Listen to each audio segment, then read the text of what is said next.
Car യാത്രാ വിവാദത്തിൽ CPI സംസ്ഥാന സെക്രട്ടറി ബിനോയ് വിശ്വത്തിനെതിരെ ആഞ്ഞടിച്ച മുഖ്യമന്ത്രി വെള്ളാപ്പള്ളി നടേശനെ കാറിൽ കയറ്റിയത് ശരിയെന്നും ബിനോയ് വിശ്വമല്ല പിണറായി വിജയനെന്നും മുഖ്യമന്ത്രി പ്രതികരിച്ചു. അതേസമയം CPIക്കെതിരായ വെള്ളാപ്പള്ളിയുടെ വിമർശനത്തെ മുഖ്യമന്ത്രിയും CPM സംസ്ഥാന സെക്രട്ടറിയും തള്ളിക്കളഞ്ഞു. പുതുവർഷത്തിൽ മുഖ്യമന്ത്രിയുടെ ആദ്യ വാർത്താ സമ്മേളനം. പിണറായി വിജയന്റെ വാക്കിലും നോക്കിലും പുതുമയില്ല.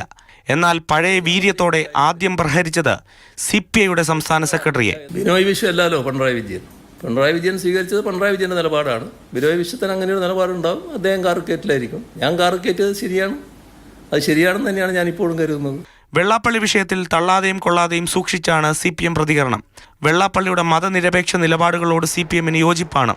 എന്നാൽ വിരുദ്ധ നിലപാടെടുത്താൽ അതിന് CPM ഉത്തരവാദിയല്ലെന്ന് സംസ്ഥാന സെക്രട്ടറി MV ഗോവിന്ദൻ പറഞ്ഞു.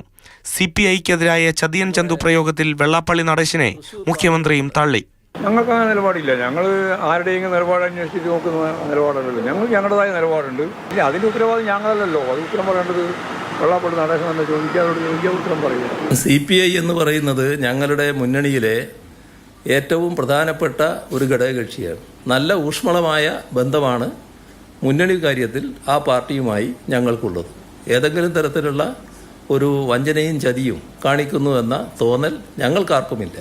വെള്ളാപ്പള്ളിയുടെ പെരുമാറ്റം സമൂഹം വിലയിരുത്തട്ടെ എന്നായിരുന്നു CPI നേതാവ് VS സുനിൽകുമാറിന്റെ പ്രതികരണം. ഏറ്റവും മികച്ച മറുപടിയാണ് അദ്ദേഹം നൽകിയിരിക്കുന്നത്. ആ മറുപടിയേക്കാൾ നല്ല മറുപടി ഉണ്ടോ? അല്ല, ഞാൻ ഒരാളുടെ പെരുമാറ്റം അല്ലെങ്കിൽ വിലയിരുത്തേണ്ട ആളല്ലല്ലോ, നമ്മൾ സമൂഹം വിലയിരുത്തട്ടെ. എന്നാൽ വെള്ളാപ്പള്ളിയെ തള്ളാതെ ആരോപണങ്ങൾ പിണറായിക്ക് നേരെ വഴിതിരിച്ചുവിടുകയാണ് കോൺഗ്രസ്. ഈ നാട്ടിൽ വർഗീയത ആളിക്കത്തിക്കാൻ ശ്രമിക്കുന്ന മുഖ്യമന്ത്രിയാണ്. ഇവിടെ പാർലമെന്റ് തെരഞ്ഞെടുപ്പ് സമയത്ത് ന്യൂനപക്ഷ വർഗീയത ആളിക്കത്തിക്കാൻ നോക്കി, ജനങ്ങൾ അതിനെ തിരസ്കരിച്ചു. അത് കഴിഞ്ഞ പഞ്ചായത്ത് തെരഞ്ഞെടുപ്പിൽ ഭൂരിപക്ഷ വർഗീയത വർദ്ധിപ്പിക്കാൻ ശ്രമിച്ചു, അതും ജനങ്ങൾ തള്ളിക്കളഞ്ഞു. മതനിരപേക്ഷത CPM എന്നോ കൈവിടിഞ്ഞിരിക്കുന്നു. മാതൃഭൂമി ന്യൂസ്, തിരുവനന്തപുരം.